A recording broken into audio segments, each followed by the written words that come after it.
Placing all the phones in silent. Good point.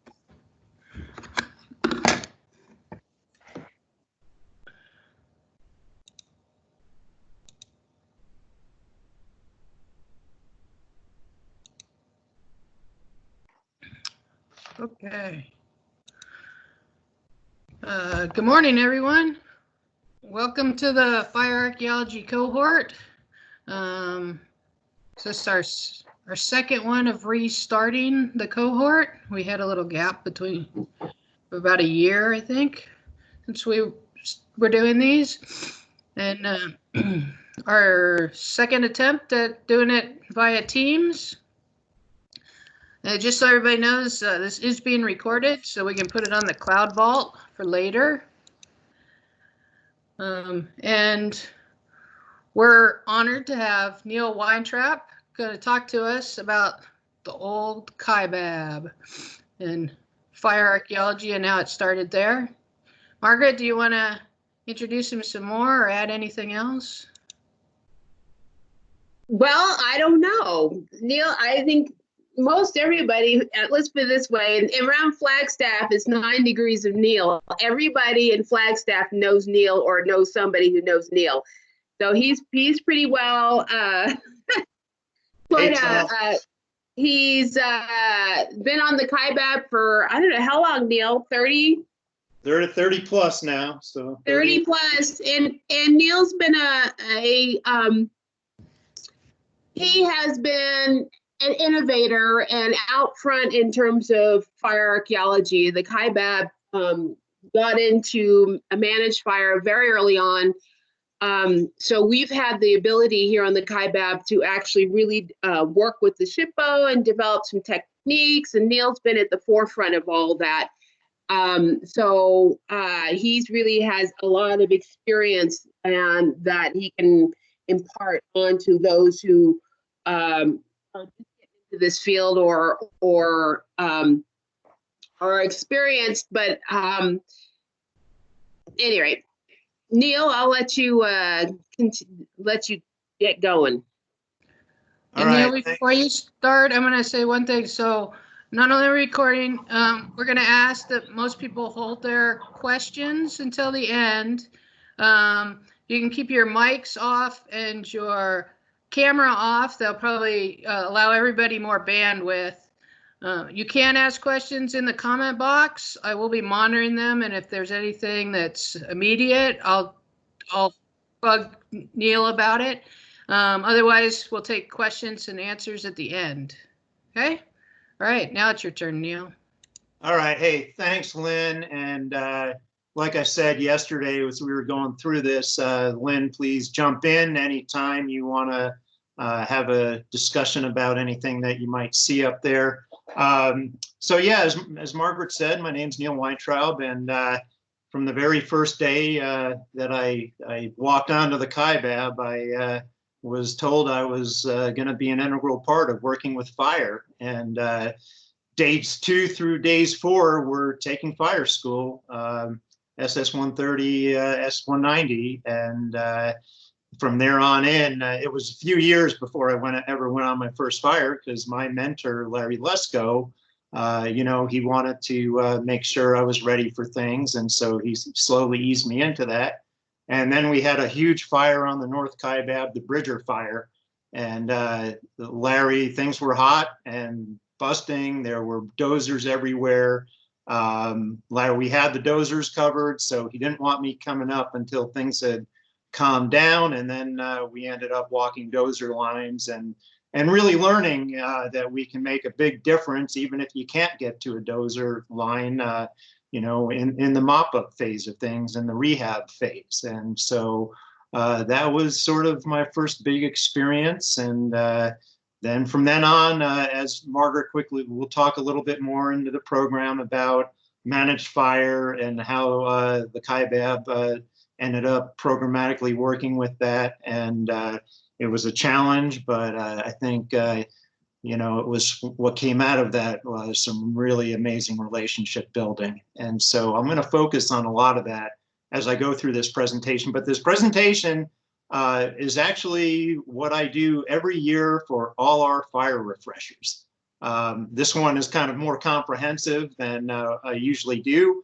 What I usually do is talk about the actions of the season before and how firefighters helped us protect and resources on any fire. So you'll get a taste for that. I think it's really important that we do these types of presentations and integrate ourselves into the fire organizations in proactive ways that maybe we haven't thought of at this point. So with that, I will turn this over and make sure that I click on include audio, because we've got some audio here. And Lynn, let me know if everything is working well. It's up. It's up. All right. So I call this presentation 3 Decades of Lessons Learned While Managing Cultural Resources During Wildfire Incidents on the Old Kiabab. You know, I've been on hundreds of fires, small to, 60,000 acres. And I think the marvelous part of my job is on the Kiabab, there's never a dull moment. We manage 11,500 sites across the forest. That's only with about 35% of the forest inventoried. And just about every fire has some kind of amazing cultural history that we are going to need to take some kind of actions on. So sadly, a few weeks ago, my mentor, Larry Lesko, passed away. He was kind of the heart and soul of our program for many years in the 80s, 90s, and early 2000s before he went to the Washington office. And Larry went to the Washington office with his wife, Terry Cleland, and Larry started working on the National Fire Plan. And he also tried his best to actually get the archaeologists recognized in the fire system, but he was met with a lot of hesitancy. And so we had conversations all the time about being safe and making sure that archaeologists were safe out on the fire line, because it was only going to take one person to screw up our invite to fires. And so, that was always an important discussion, and all the people that I've mentored, I hope I've passed that message on to be smart and safe out on the line. So Larry passed away on June 12th. I had asked him in the weeks before that to send me some of his memories of being a fire archaeologist on the Kiabab in 1987. He was the first. So here's Larry's voice. You'll hear how labored his voice was. He was going through his third battle with leukemia. So it's amazing that we were able to do this. The first time I worked on fire suppression as an archaeologist was in 1987 on the Tusayan Ranger District of the Kiabab National Forest, directly south of Grand Canyon National Park. District Ranger Tom Chacon requested an archaeologist to join the Type 2 team that was called out for a wildfire in a location with a high density of Puebloan architecture. I walked before a dozer, cutting line, and later walked the lines put in by the Navajo fire crews. The wildfire was controlled before it became a big one, and the order for a Type 2 team was canceled. But I recorded a few sites, wrote a report, and the precedent on the Kiabab National Forest was set. Also around this time, the local Grand Canyon area Type 2 team suppressed a fire on the north rim of Grand Canyon. The park archaeologist filed a damage assessment because the site had been disturbed in a staging area. The Type 2 team was concerned, and they didn't want to needlessly cause disturbance, so they asked me if I would help with future assignments. They knew I had fire training from previous jobs and had a red card. Eventually, I became an official member of this team. When we traveled to places that didn't have heritage resource concerns, I made myself busy with other jobs like field observer, mapping fires, helping the PAOs and planners, or anything else that needed to be done. I was fortunate to have good mentors among the fire folks. who helped me learn the fire culture, which can be intimidating. So, you know, I think Larry points out a really, makes some really good points in there, talking about when he wasn't needed as an archaeologist, he took on whatever that other people needed. And I can't tell you how many times over the years that I went from being an archaeologist to firefighter too, and jumping out there and putting out spot fires, or transporting materials across the fire, you know, making yourself multidimensional on an assignment, and keeping a cool head was always important. And I should say, for those of you that have been on these calls before, this is a photo at the Denver SAAs in 2002 when Lynn, I think that's where we met for the first time. And that's Larry and Lisa Hansen, who was our Tucson district archaeologist when we had that position back in the 90s. And Lisa was, you know, her husband, I think, was AFMO at Grand Canyon National Park. And so we all sort of had this common interest in working with fire teams. Lynn, is my memory correct that that's where we met? I believe that you're right. We had a standing room only back in 2002. We had a fire archaeology program, and I remember people lying on the floor to squeeze into that room. It was really, and that was the time, Lynn, that you were starting the fire archaeology webpage on Yahoo, I think. A little bit after that, I did. Yeah, and then we started kind of putting this all together. So fun times and fun memories. And all right, so just to, you know, briefly give you a background on what we deal with on the Kiabab. You know, again, I've been there 30 years. I've seen the number of sites more than double in that time.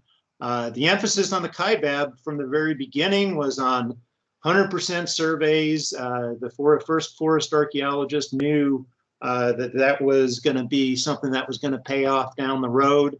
Tom Cartledge, and he also insisted back in the day, he found a set of aerials and he started insisting that all archaeologists learn how to pin the locations on the aerials, because that would be the most accurate depiction of where a site was. The focus was always on site location. It didn't matter how much you knew about the archaeology of an area. That was secondary to being able to relocate a site so we could manage it. So with this slide, I usually share it with new employee orientations so that they get an idea of what we're dealing with out there, from 5,000-year-old paintings to traditional cultural properties like Bill Williams Mountain. I also like to get people understanding that the landscape that we're looking at today is completely different. I end up mentoring a lot of students coming out of graduate school in many cases, and many of them often think that these archaeological sites are in a pristine condition and we've got to preserve everything. We've got to stay at them. Well, here in the Southwest, as a result of our policies, grazing policies and fire suppression policies of 1910 to put out all fires, we had an event in 1919 where 2 wet years produced, the Ponderosa pines produced seedlings like never seen before. And all this was a perfect storm. We went from 10 to 20 trees per acre to 600 to 800 trees per acre. And so today we're looking at this landscape that is completely out of whack. Those archaeological sites are in worse condition than they were at the turn of the century, when we were not protecting anything because there were no Historic Preservation Act that was in place, other than the Antiquities Act, which did next to nothing. And on the Kiabab, we actually have a archaeological site. So Larry Lesko's wife, Terry Cleland, saw this amazing stump field and thought, you know what, this is part of our historic logging railroad landscape. And she actually felt that this was going to be an important site that we should nominate to the National Register of Historic Places. And people thought she was crazy.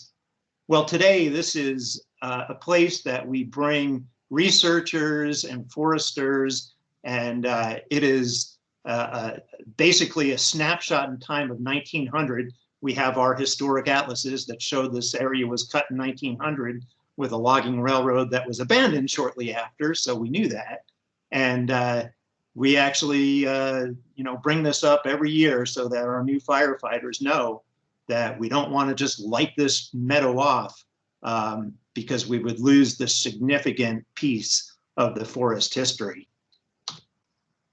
And this sort of spurred an interest in mine, which was to start recognizing, we had an opportunity to locate places from historic photographs to demonstrate this remarkable change. And in 2003, I was working with my retired staff officer who was working at the Ecological Restoration Institute at Northern Arizona University. And he said, Neil, let's go out and relocate this historic photo point.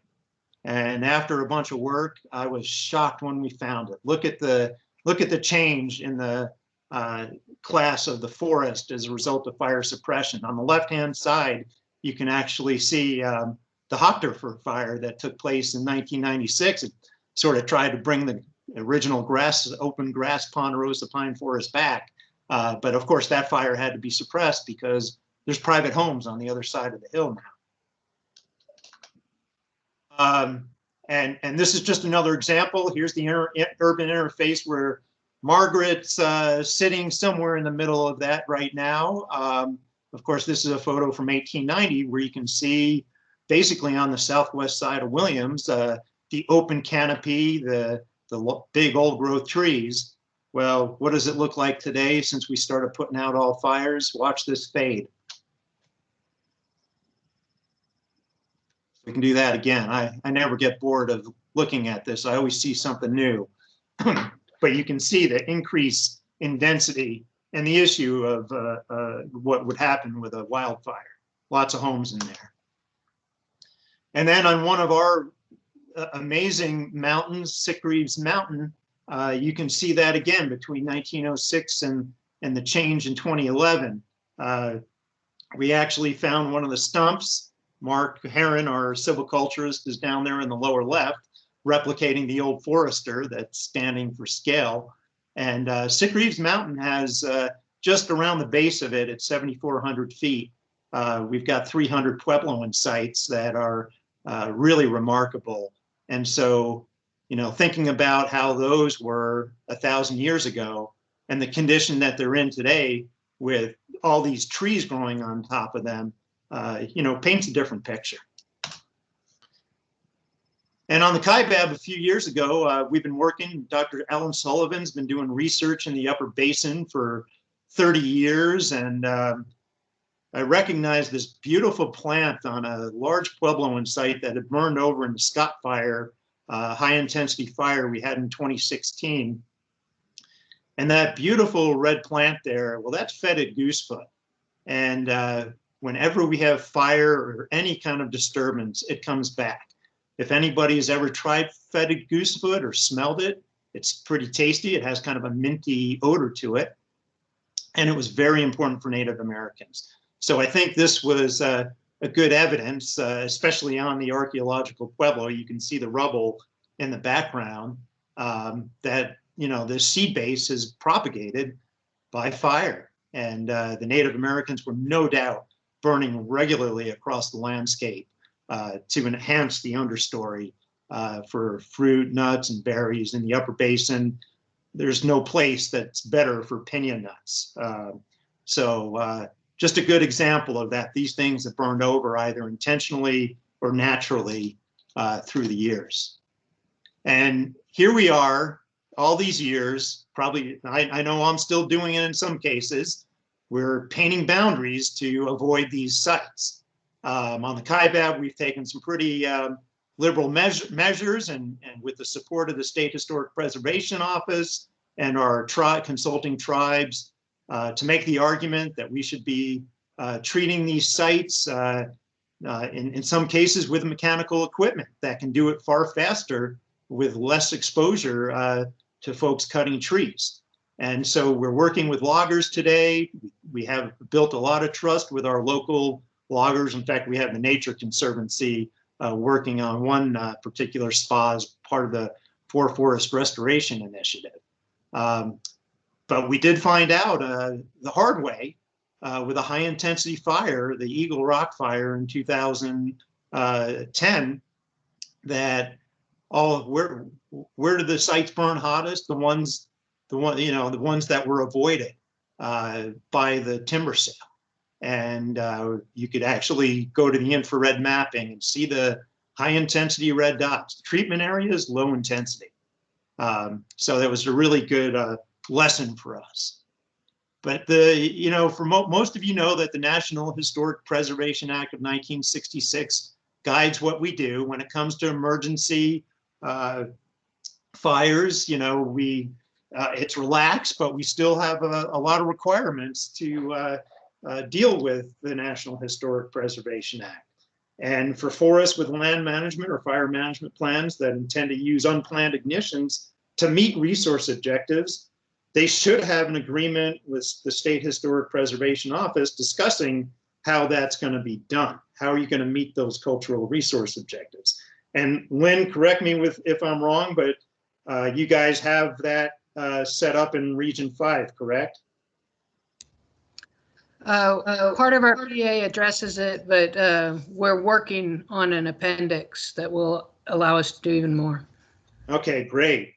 And but in Region 3, we did not have anything like that, and so actually this goes back to 1999. It's been more than 20 years. It was actually the State Historic Preservation Office that approached us and said, "You guys should be thinking about this." And we were like, "Really? Okay." Well, we talked to the tribes, and they were like looking at us like we're crazy. Yeah, we know that. We know the importance of burning across the landscape. So the next thing we knew, we put together a strategy to address managing fire across the landscape. The tribal concerns, they're very concerned with recent historic properties like sweat lodges, ceremonial cleansing areas that are used. But when we go out and we discuss how we share the information with firefighters so they can help us protect those places, they were very supportive. And in many cases, when we do post-fire visits to these places, tribes aren't interested in the fire effects to cultural resources. They're interested in what native plants are coming back, like native tobacco. That's always the first question I get. Neil, is there any new tobacco coming in? And yeah, so that's a good example of the benefits of prescribed and natural fires. And in my career, it's probably been the biggest change. It was always on a fire, jumping in front of a dozer if it was safe to do so. In some cases, it was working on the bear team to ensure that we didn't do even more damage and that we found ways to repair and deal with damage assessments. But along in the early 2000s, we had a new forest supervisor walk onto the forest, which actually he came as a ranger from Lynn's forest from the Lassen, and Mike Williams was very proactive, wanted to see fire across the landscape. And one of our assistant fire management officers, Dave Mills, boy, he was the biggest proponent of it. And one day he turns to me and he says, "Neil, you're not going to have to worry about chasing a dozer if we do it this way." And my eyes lit up. I said, "What do you mean?" "Neil, you're going to be able to come work on the fire. You'll be able to survey ahead of it. You'll be able to locate and protect sites with plenty of time." And boy, did he just teach me a lesson that I have been fortunate to have embraced all these years. So I'm going to let you listen to Dave's words. He's one of my best friends in the Forest Service. He still roams the woods in Williams as a retiree, but I'll let him tell you. As Larry Lesko has mentioned, success depends on our relationships.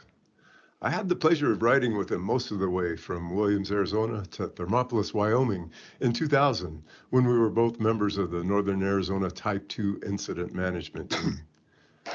I certainly appreciate his concern for safety of archaeologists on the fire line, and I agree that assigning an archaeologist to work immediately ahead of dozers may be inappropriate at times.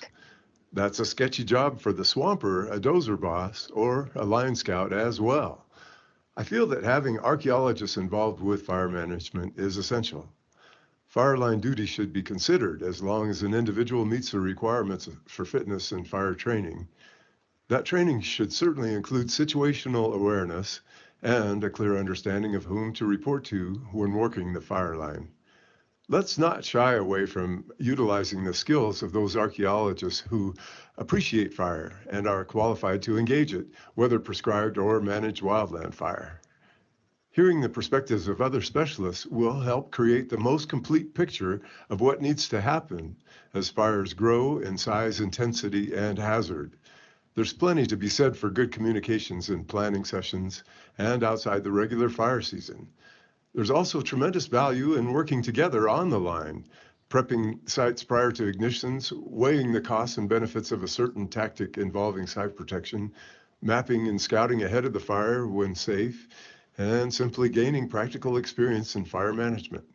I can recall a few situations where archaeologists requested the placement of a dozer line around a site for protection when a hand line and careful burnout would have been adequate. Hands-on experience for rookie archaeologists would help to deepen a person's understanding of what is feasible, effective, and safe. These challenging times call us to continue working together, sharing perspectives, and seeking common ground with respect and open-mindedness. So I think those are strong words for somebody that spent a career in fire and timber. You know, Dave was always talking to me about safety and you know, what the fire was going to do, and you know, he could predict that pretty well. But as many of us have found out over the years, you know, fire is not a precise tool, and we can't always protect everything. But we can do our darn best, and we can engage others to help us in meeting those objectives. So just to take a quick look here of the history of what has been called many different things: managed fire, resource benefits. This was compiled a few years back, but this was basically about the time that our forest supervisor came on in 2002, Mike Williams. And you can see how the numbers there increased as we got more and more comfortable with doing these managed fires. And on the forest, just in that 10-year period, 143,000 acres of the forest were treated that way. So very, very significant. And as a result, really reducing the likelihood of a catastrophic fire happening in these areas. And we had a very funny, as Lynn and I went through this, she said, "Neil, I can't read the legend, it's too small." And I said yesterday, I said, well, the blue fires are the Democratic fires and the red ones are the Republican ones. But the red ones are actually, those are managed fires, and the blue ones are controlled fires. So you can imagine what kind of shield we have created there. Most of our fires come out of the Southwest. Well, that brown area to the north, what are we protecting? The Grand Canyon National Park, and it's 5 million visitors a year. So by the nature of doing all these treatments, if we get a lightning strike, we know where we can reasonably allow it to play its role in the ecosystem. So we actually recently had a fire ignition study, which I found pretty fascinating, for the Williams Ranger District, which is the south part of the zone I have, which is probably the largest part of the 1 million acres. Lighting was the cause of 99.7% of all the acres burned since 2002, and 96% for the Tucson Ranger District. So either we have the best prevention program ever, or this highlights the amount of work the zone has done over the last 20 years, and our human caused fires don't get to 10 big. This illustrates clearly that we do not have a human fire problem, and based on that trend, restrictions of any kind will have close to zero effect on our fires.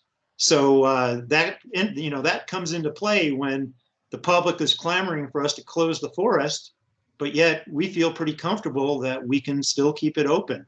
So it's pretty controversial, but we've seen it time and time again where fires don't get big.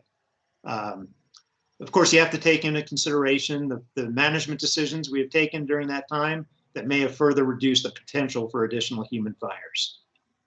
So that was just done a few months ago. So let's talk a little bit more about unplanned ignitions. And what happens on the Kiabab in the process is that all specialists, not just archaeologists, we get contacted as soon as possible so we can quickly determine what resources are present, what bird nests are going to be protected, which tribes we need to talk to who might have concerns.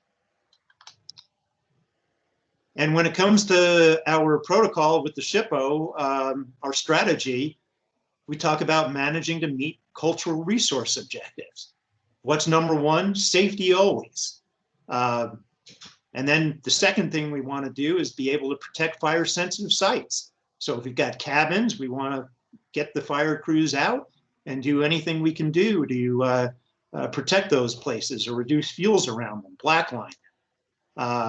Managing these fires and protecting sensitive resources reduces the chances of a catastrophic fire that could lead to adverse effects on these sites in the future. So just by the nature of conducting the project or the ignition, it's a risk that's well worth taking. And of course, when we manage these fires, we can look at natural boundaries and we can reduce the use of bulldozers. When they are needed, we can work far more safely going indirectly with a dozer operator than going at the head of the fire. And if many of you have been there, you might be wondering, like I have every time, what the heck am I doing here? Can't stress planning enough. Be ready to go. Do you have your data? Especially if you're a district or zone or forest archaeologist, I would recommend going through a preseason scenario. Every year, maybe do a different area. We used to do this on the Kiabab regularly across the forest where we'd have a mock lightning strike.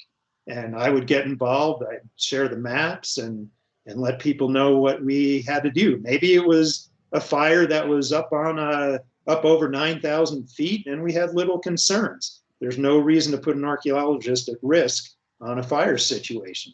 Maybe there was a dozer line in a previously surveyed area that we knew about. We don't need to send an archaeologist out to just because there's a dozer going. We've got to make these safe decisions and be smart. And the smartest thing you can do is plan up front. Get your data ready to go.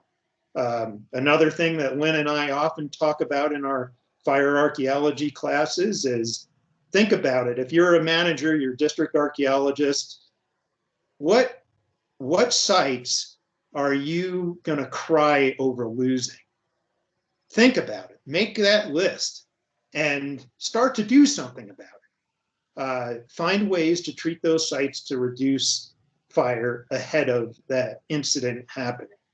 Cannot emphasize that enough. This is something we did with our hundreds of miles of historic logging railroads.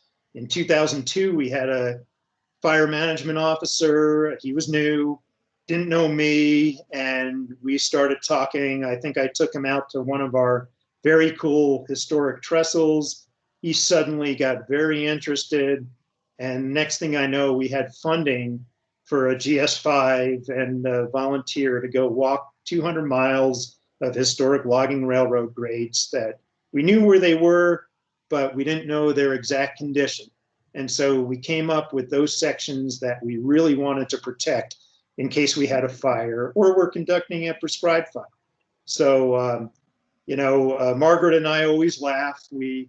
Every fire, somebody sheepishly drops their head, comes into our office and says, Neil, we burned up a couple railroad ties. And we completely understand, you still got the full length, the visual of this historic property, but these guys were upset about losing any of the ties. And we give them a pat on the back and say, good job, thanks for taking those protection measures. And we move on. And if there's something that's damaged, we report it to the SHPO. We understand a lot of these historic properties that have wooden remains. They're going back to the earth at some point. We want to do our best to keep them on the landscape, but we also need to be using common sense when we talk to these people that are trying to save our butts. And the archaeologist role, Margaret, you'll remember that incident. I think it was the McRae fire. There you are with the line officer, with Angela, discussing about what we needed to, look out for as far as the archaeology wants. But the biggest thing I can tell you is, your role is an advisor. You're not going to say, don't do that, don't do this. You can advise the team, or you can advise the dozer operator about where to go. But again, their number one concern is safety and putting the fire out.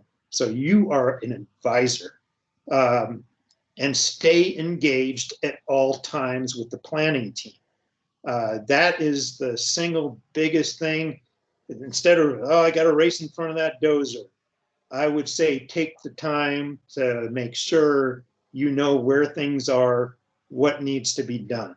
So work with that planning team if you're in a position as the land manager. And then communicate. It all comes down to communication. And yes, it's controversial at times, but firefighters cannot protect what they don't know is there. And so you want to be able to share that information. They're working for the forest. They're just as responsible as we are for protecting those site locations. And, they're going to take stewardship of this if you give them a little bit of understanding. And out on the line in Region 3, we have plenty of ways that we can deal with treating those sites and telling firefighters how to treat these sites. And everybody's probably familiar with most of these techniques, so I'm not going to go into depth on that. We've done plenty of other programs on these. But I think the communication is the biggest. And we had a fire in 2000, the Pumpkin Fire, 16,000 acres in a wilderness area. And we knew right off the bat what our crown jewel was, a National Register 1911 cabin on the top. That became one of the priorities for the fire team. And a really remarkable story came out of that. In 2000, Aaron Grazier was on our Kiabab helitack crew, and he helped wrap the cabin back then.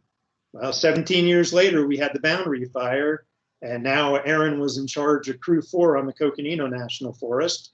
And they came up, and Aaron was in charge of helping do the wrap again. And I don't know how many people have wrapped the cabin 17 years apart, the same one. I'm guessing nobody, but I thought that was pretty cool. And again, during the Boundary Fire, it was a successful wrap just the way we did it 17 years earlier. And I'm just going to run quickly through some examples. Again, these were all examples that it was not the fire archaeologist, it was the fire archaeologist communicating with the fire team to take proactive measures and help us protect the sites. Perhaps none better than this. From almost exactly 15 years ago, we had a 10,000 acre managed fire. It was called the Muttersbach Fire. And we had several historic Navajo sweat lodges. Well, one of the sweat lodges was clearly misplotted. I went to find it. So the first thing I did, I had the picture of it. I stepped in front of the planning team, said, can I talk to the folks? And so I was able to get in front of everybody and say, this is what we're looking for. Well, a crew member from the Tahoe National Forest actually found this. It was misplotted by a half mile, pretty unusual for one of our sites. But at any rate, they took the actions that we had discussed, which was clearing the fuels around it and blacklining it. And you'll see shortly that site is still in the same condition 15 years later. Really remarkable. This is in 2006, the transfer fire. We had miles and miles of logging railroads. Again, we had the time because it was a managed fire. We put a drag line along the edge of it, and I don't even think we lost one tie in that fire. The X fire, which was a camper's wildfire just south of Grand Canyon. This was an April fire, caught us all off guard. It had been a pretty wet winter. And we had some retardant drops that ironically ended up helping us save part of the railroad grade. And you can see on the left, it was painted red, but this was a fugitive type of retardant that actually washed away about 6 weeks later when we had a pretty good rainstorm. So you couldn't even tell the retardant had been there. Now, part of the fire did burn up some of the railroad grade, but it's interesting, this was covered by sage, and when the sage burned off, we could actually still see the charred ties, which were now probably going to stick around a lot longer. But then we found an original piece of rail, which we almost never do. And so that was pretty cool. And we found the connectors. So probably was a derailment in that area a long time ago. So that's the type of things I'm always looking out for. Again, just an example of blacklining a cabin. This was in 2011. And I always tell my fire folks, hey, get me good pictures. When I saw this picture on the right, I thought, did that thing survive? They all said it did. So I trusted them, and I went out last year, and the site looks as beautiful as it looked on the left. You know, that'll go back to the earth in another 100 years, but at least for now, the public can still enjoy finding these places when they're out recreating on the forest. The Scott fire was an interesting fire, to say the least. It was a managed fire that burned very hot. We didn't expect it to get down in the PJ. We thought it was going to stay up on the rim.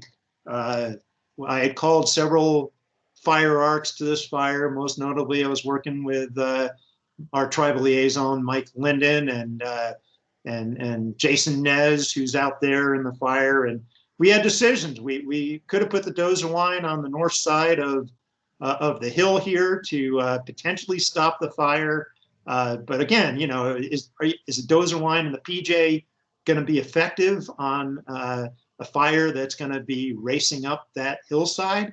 Probably not. So Jason and I thought, why don't we see what happens? Let's document it before, and then we'll take a look. Well, an hour after the fire had passed, and actually the dozer line on the south side of this ridge was successful because the fire was now low intensity going down the backside, and it hit the dozer line, and that was it.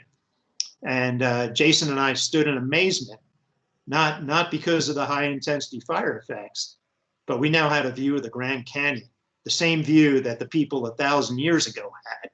And we got so excited to think about what this would look like in a few years. And it's remarkable. It's now covered by native grasses. Most of the trees have fallen down, and it actually has views of the multiple pueblos surrounding this. And so clearly, we basically put this back into its prehistoric environment. The site can breathe again. Yes, there were effects. We had some spalling, but are those adverse effects? I would argue against that. I said there would be effects, but I think there were some beneficial ones that we saw too. On the boundary fire, we saw a fire in the footprint of a 2000 fire. In this case, it was low to moderate. On the top, you can see the after effects of the pumpkin fire. And after the pumpkin fire, we tried to thin and drop a number of trees outside the remnants of this 1,000-year-old, the rubble. And then we had the boundary fire, low intensity, years later. You can see it's been cleaned up, and now you have a view shed actually of Sick Reeves Mountain the mountain to the lower right that has our highest site density of Puebloan sites across the forest. So again, your view shed has been restored and the site can breathe again. So what to do? We talked about, you can read everything you want to read about fire effects to cultural resources and artifacts and sites, but let's do something about it. Let's engage folks on the forest to help us reduce fuels around these places so that our top sites, our most precious sites, can be protected for the long term. In this case, this was right after the Eagle Rock fire. It was the Hardy Hill Trestle was just west of where the fire was burning. And I had said to my fire folks, what can we do? I said, Neil, as soon as we get into, we get out of fire severity season in mid-July and the monsoons have hit, we're going to give you some people. And so my assistant, Aaron Woodard, led a crew of about 30 folks. They removed 100 years of needle cast. They limbed up trees. And then in 2018, as we'll close out this presentation in a little bit here, you'll see we set up an extensive sprinkler system during a prescribed fire to reduce the likelihood of this burning any further. A good example, I showed you that sweat lodge from the Muttersbach fire in 2005. This was another property on the site. You can see we black-lined around the wickiup, the Navajo hogan-like structure. And then you can see 10 years later, the junipers have crowded it that we left there. Would have been good if we'd taken those out. You can see all the dead and down fuel around it. Well, we had fire crews remove a lot of the trees and a lot of the dead and down from the 2015 fire. And I felt like we put it back in its original 1950s historic condition. And that site is better, going to be easier to protect in the future. One of our biggest sites, a prehistoric site, Site 152. This was during the Sick Reefs fire of 2014. I was the resource advisor. I felt like I was a little bit out of my lane, but I was made the resource advisor because what was the biggest resource concern on that mountain? It was the archaeological sites. Once I got done dealing with cattle and a bunch of other resource concerns and fences, the incident commander gave me a crew from Safford. And I said to the crew, I said, hey, could you, get all the dead and down off the prehistoric site and maybe reduce a bunch of the trees?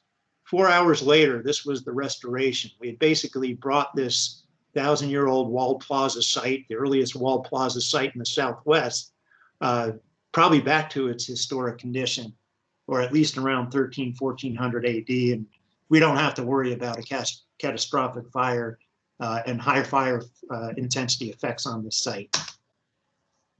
And we're now working with the Forest Restoration Initiative, mechanically treating tens of thousands of acres every year on the forest, and our historic logging railroads that are completely covered by trees.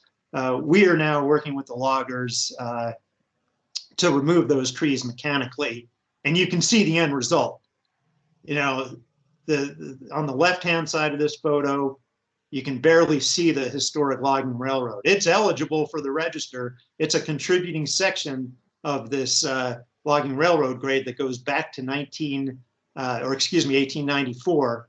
On the right, we put it back in its visual. So think about when you're talking about National Register criteria and feel and setting. The site on the right, the logging railroad on the right, has now been basically brought back into its historic setting. Another thing we can do, especially if you're the land manager, you're the district, zone, or forest archaeologist, is build those relationships locally. Work with your dozer operator. I can't tell you how many times our dozer operator, I didn't feel safe to walk in front of the dozer, or it was at night when they have their best chance of success of suppressing the fire. Lee has a Venza. I load him up the map. He knows the sensitivity of those sites. And if we have any chance, he's going to actually help us protect and avoid those sites. So I have full trust in my fire team. And if you don't, you need to find a way to work on it. What else? Lynn and Margaret, Karen Klemick, Lynn, who else is on the team with us that's been helping do the classes? Katie, we got Katie on the team. Rachel. Oh yeah, Rachel and her knowledge of fire effects. You know, this has been, this was a very sad year for us because we had to meet, you know, a fire class planned in Susanville again. And last year we taught 3 classes, Lynn, right? With the Tucson. We just also had two. Just 2. So, you know, just as things were gaining momentum, we ran into certainly challenges with COVID-19. But I think that this is something we need to continue to teach firefighters and archaeologists protocols on the fire line. And I think this is probably in my 30 years of working on the Kiabab, being able to be part of this cadre, this teaching cadre. You know, we're teaching lessons learned, and I've taken great pride in being part of this team. You want to say, Lynn, we got any plans for next year? We plan on teaching it, but we don't know when yet. Okay, well, glad to hear that. I do have a question about class. Somebody asked whether you need to be an archaeologist. There are tribal relations, and yes, we allow non-archaeologists to take it. Especially if they're tribal relations, that would be great. We tend not to allow people that have no background in archaeology at all in the class because we don't start with basic archaeology. We teach at a high level of archaeology. We want people to have that background. And you'll find out about it by being on the fire archaeology cohort. We will send out the announcement when we know about it. And go back to you, Neil. Okay, thanks, Lynn. And I'm just going to quickly close out here, but this is, again, remember, this is our annual fire refresher. I speed through it, but this is a shout out to one of our engine captains who on the Bowen fire, just north of Sickaries Mountain, which I continue to talk about. This was a high site density area and some interesting historic properties as well. But Caleb found a perfectly preserved bottle, which is pretty rare out in the forest. We know that the public likes to go illegally collect some of these things, but he called me on the radio, told me he discovered it. And normally I would say, let's go meet, but I was busy out on a line and I said, well, pick it up, Caleb, get a GPS plot. So he brought it to me and I just couldn't believe it. I actually believe in leaving site artifacts where they're found. You know, that's a big part of our job is explaining to the public why we leave things in place. But in this case, there was a story to be told, and it was a story about Caleb doing the right thing. But it was an also interesting story about an artifact. And I thought, well, you know what, this would be a great opportunity to share this with the public. So I worked with my PAO officer. We shared the discovery on the public, and you know, we weren't telling them exactly where it was, but we were also getting the message out that we leave these things in place and why we do that. So, you know, if you're a historic archaeologist or emphasizing that, you'll know about these bottles, these cures versus remedies, and that this is a critical date because on this we found that this was listed as a cure, and cures had to be renamed remedies under the Pure Food and Drug Act in 1906. So again, this artifact actually fell right into the period of logging that took place around Sickaries Mountain between 1900 and 1902. And this was part of a railroad camp that we knew about. But that was really a cool cool thing. And then it all tied back to New York, where I'm originally from. And Dr. Kilmer was actually also, in addition to selling his cures or his booze, he also was a breeder of horses, very famous ones. So you can see down there Sunbriar and Ray Count. So an interesting piece of history. So for you, those of you that have never seen any of these presentations, Lynn maintains the Fire Archaeology webpage, and also the great stuff that we have on the Fire Archaeology Facebook page. So I highly encourage folks to visit those places. There's so much to learn on them. So 30 years of lessons learned. You know, these are all common sense. You got to use common sense. Safety first, be safe, use your situational awareness at all times. No cultural resource is worth getting hurt over. Build those relationships with your fire teams. Even if you're coming in, visiting from another forest, learn to work together. Learn how to get things done by communicating. And yeah, you do, firefighters cannot protect, management teams can't protect what they don't know about. You're gonna need help. So communicate to your fire staff and try to incorporate annual cultural resource outreach into fire refreshers, other trainings, or do it out on the fire line. Stay engaged. Once an incident's being managed, archaeologists and other specialists must be alert and adapt quickly to changes in tactics. Your role as an advisor, not a decision maker. On any incidents where archaeologists or specialists have concerns, take the opportunity to speak at morning briefings and share what you know about the area. State your concerns and describe mitigation measures clearly. And be proactive. Prioritize treatments of sites ahead of the big fire. What sites would you be heartbroken if you're the land manager about losing forever?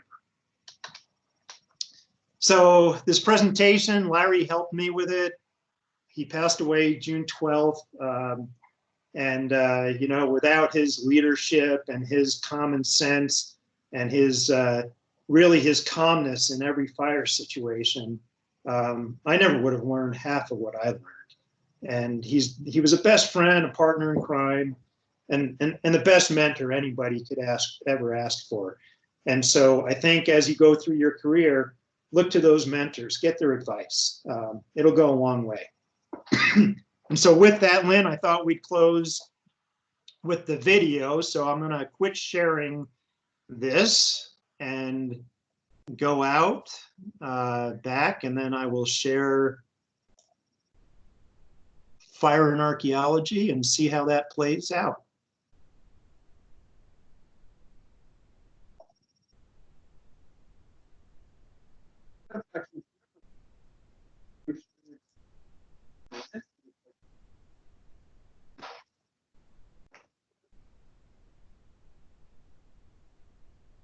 Did you hit the checkbox? I don't hear the. Oh, I did not. I did not. You got me.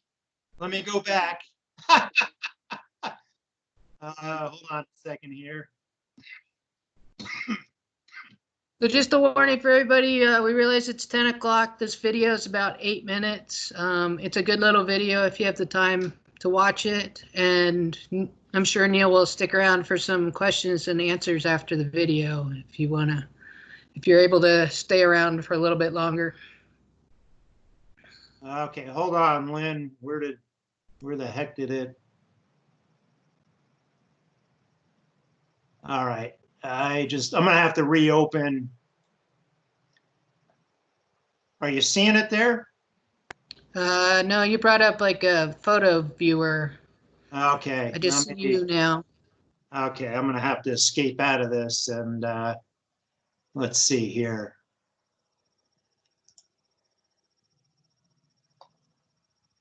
Yeah, for whatever reason, this is hanging up. So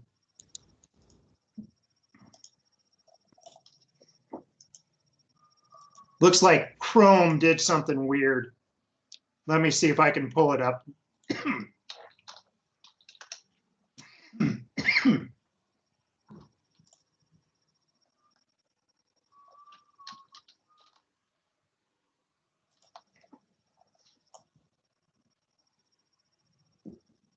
Oh, that's the. All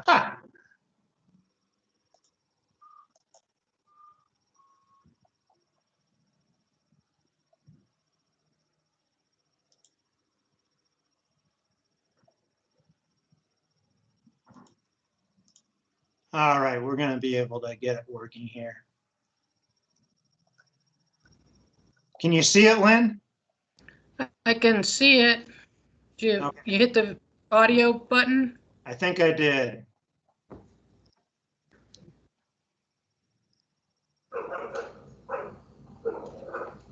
Artifacts we find on the ground, Working? pottery sherds, arrowheads, and even landscapes Working.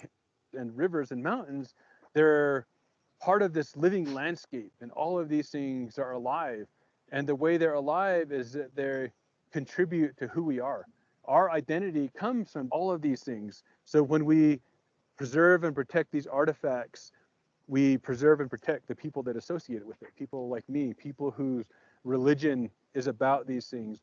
Part of what I do as a fire archaeologist and as a Native person is I try to convey that importance to fire management teams. I try to work with fire crews on the line on why these places are important. And we try to come together and plan strategically on how best to utilize fire, manage fire, and also put the fire out.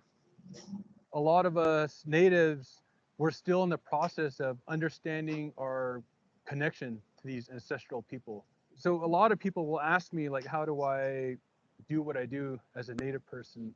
There's a great story that's told here that could be obliterated if a dozer hit it wrong. It could be obliterated if we decided to build a helipad here. There's so much at stake here. All of these stories and all of these parts of our identity. And that's why a lot of us, we're out here doing our jobs. And we've realized that it's an important job and there's a great benefit to our cultural heritage by being here. On the Coconino National Forest, we try and be extremely proactive about fire and working with fire, since it is such an important part of the landscape. I believe we have a very good relationship with the archaeologist that's been built over the years. It's just really important that we communicate, that we understand that they have resources that need protection from fire, and we have a duty or responsibility to protect them when able and feasible. A lot of our approach in working with the fire organization is to try and integrate as much as possible.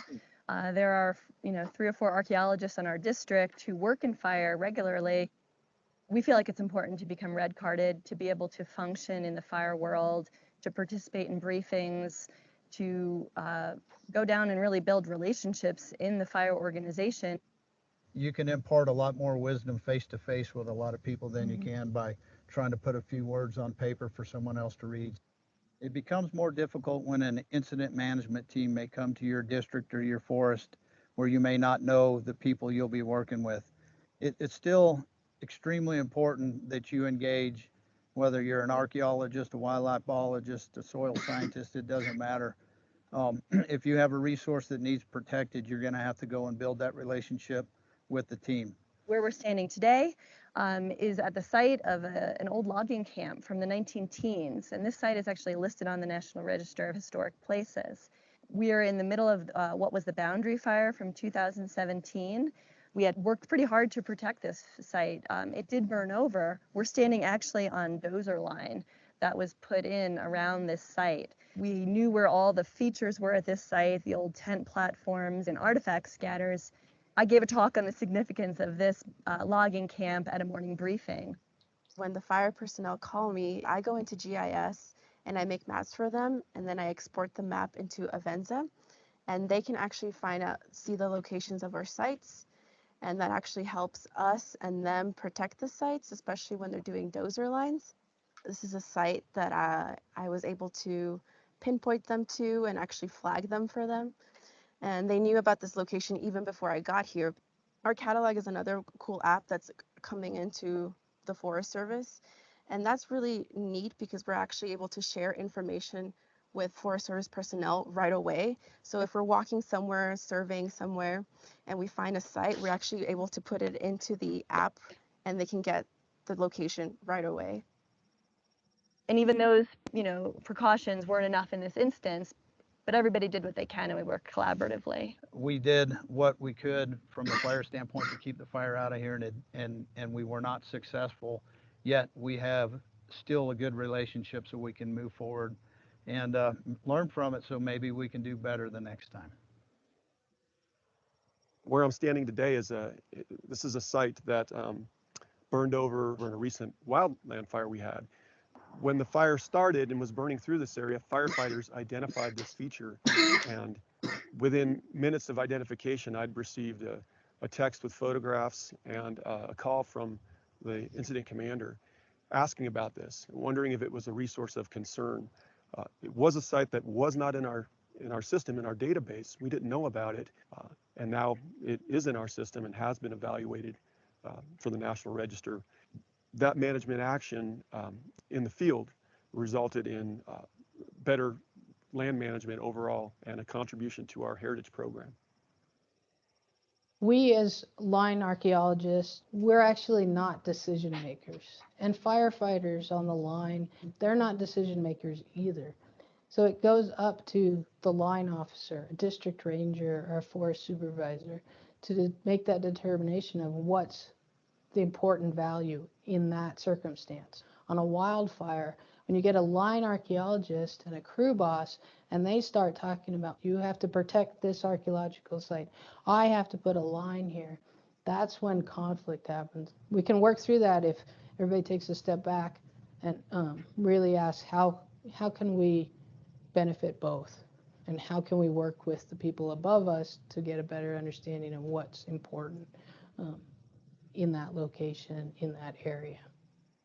We really do need to work towards more trainings and getting firefighters working with archaeologists both in surveys and understanding what archaeological sites look like and how they can be protected, but getting the archaeologists to work with firefighters on fires, on prescribed burns, so they know what firefighters do. So we're here at a historic logging railroad trestle deep in the Kiabab National Forest on the Williams Ranger District. We're taking a look at this 100-year-old logging railroad trestle, making sure everything is okay ahead of a planned prescribed fire known as the Hardy Project. Fuels crews and timber crews have done a lot of treatments in this area to protect this over the years, and when we come in here with the prescribed fire and the controlled fire, we're hoping that we're going to enhance the long-term protection of this against a wildfire in the future. A lot of different folks, whether it's been timber crews, Youth Conservation Corps students, and often fire crews, they've all taken the stewardship of protecting places such as the trestle here. My name is Johnson Curry. I'm on Engine 314 on here on the Kiabab. And ever since I was a kid, I used to come here to these historic railroad trestles, and it's a pretty cool moment that we get to protect it here on a prescribed fire. Do you happen to be on the western side at all? That's correct. That's where I'm at right now. Okay, let's confirm with Cole. Cole's saying let's shut it down for a little bit and we'll run it again later. Copy.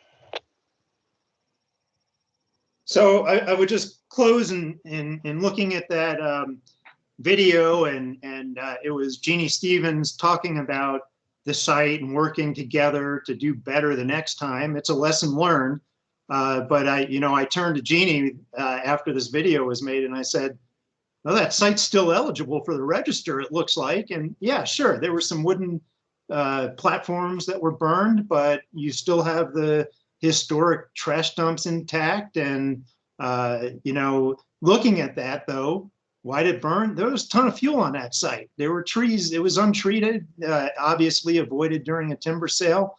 So, had it been treated under a no adverse effect maybe 20 years ago, we probably would have been able to protect that better. So I'll just throw that in. Lynn, I know we're over time and everything, but I'm happy. I have plenty of time to stick around.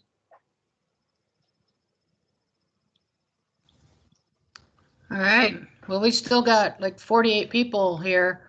So if anybody has a question, you can turn your mic on and your camera and ask Neil a question.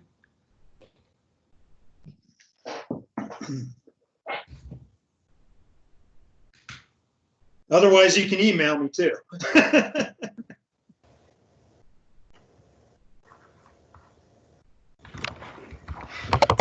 you have anything in the chat box?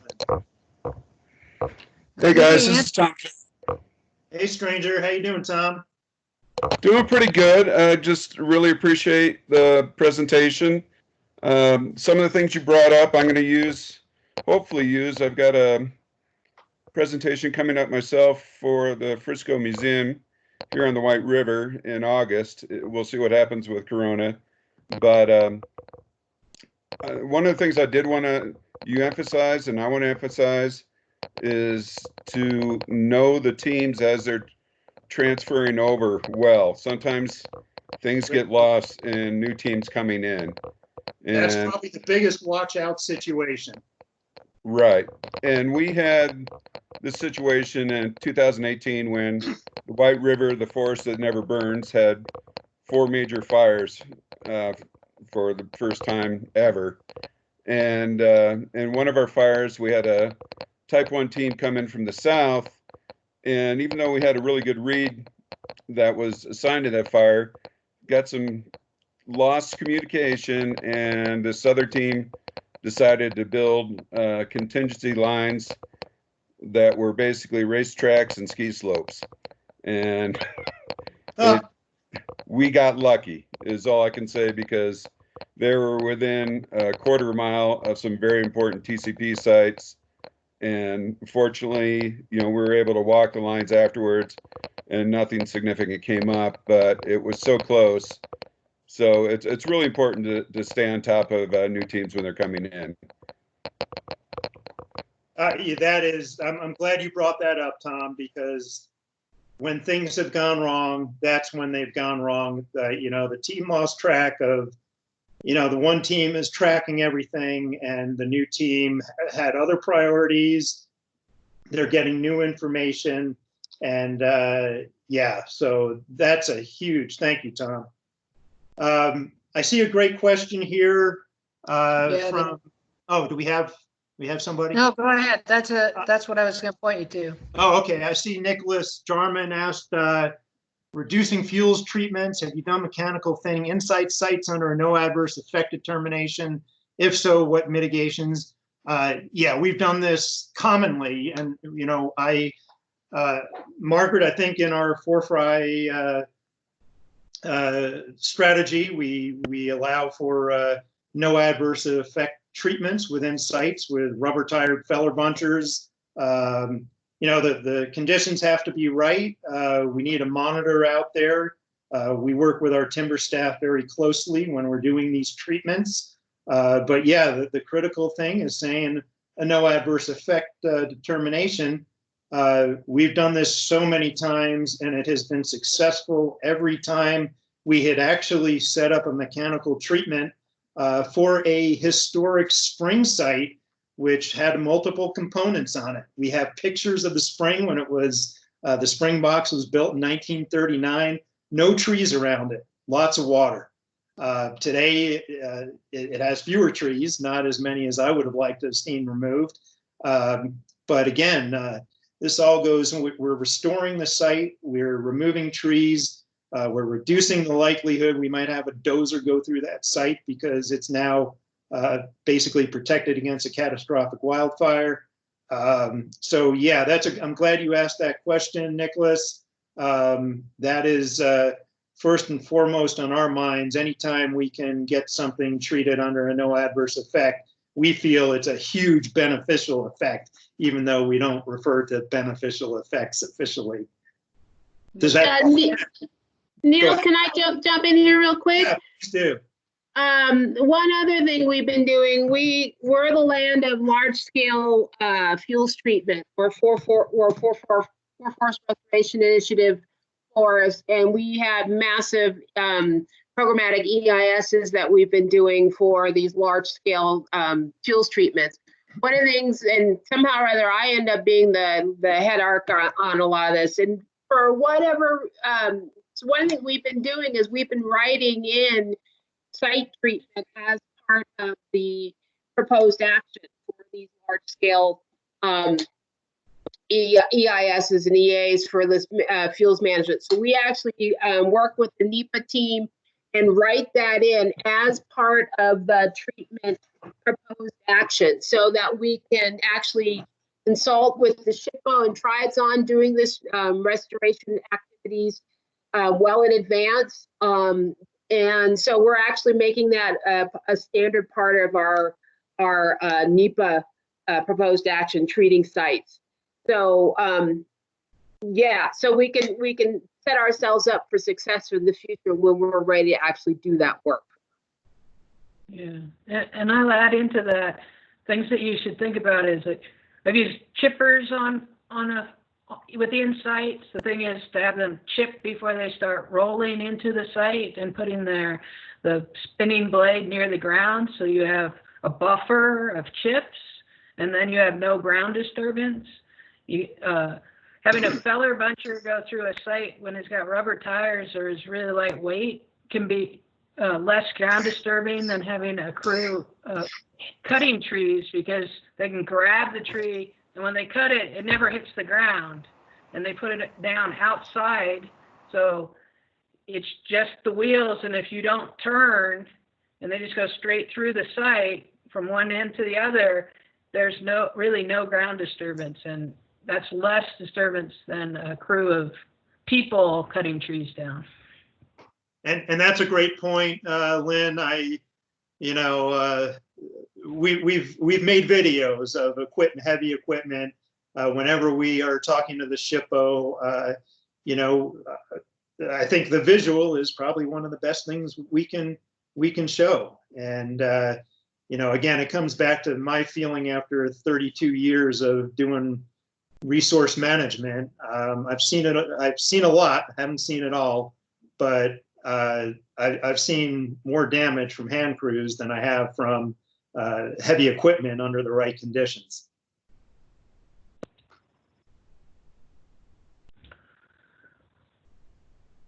So Fran McCormick put in another question too about encountering different challenges in proactive fire management of cultural resources in different vegetation zones.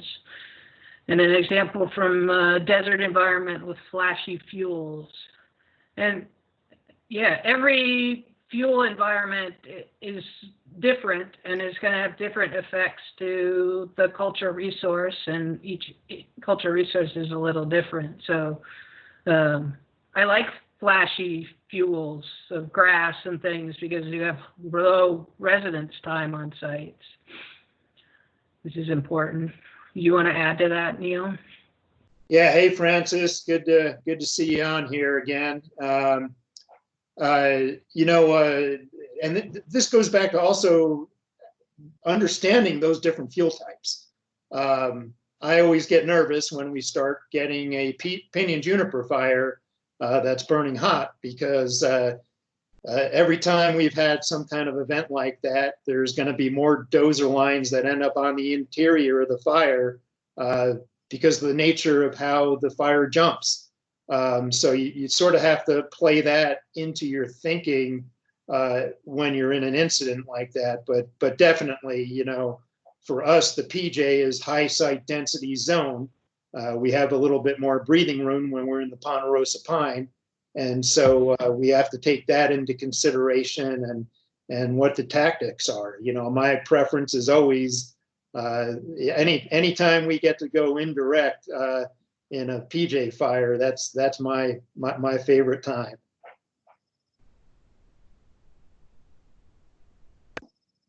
All right. Any other questions out there? Okay.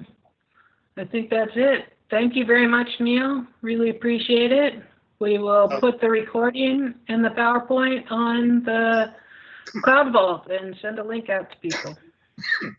Great. Well, thanks for your help with all the technology yesterday, Lynn. I think that really helped. So, again, it had to do with prepping and also having fun talking to Sherlock. So we'll look forward to doing it again soon. Everybody have a great day and be safe out there. Miss you guys. Take it easy. Good seeing you, Tom.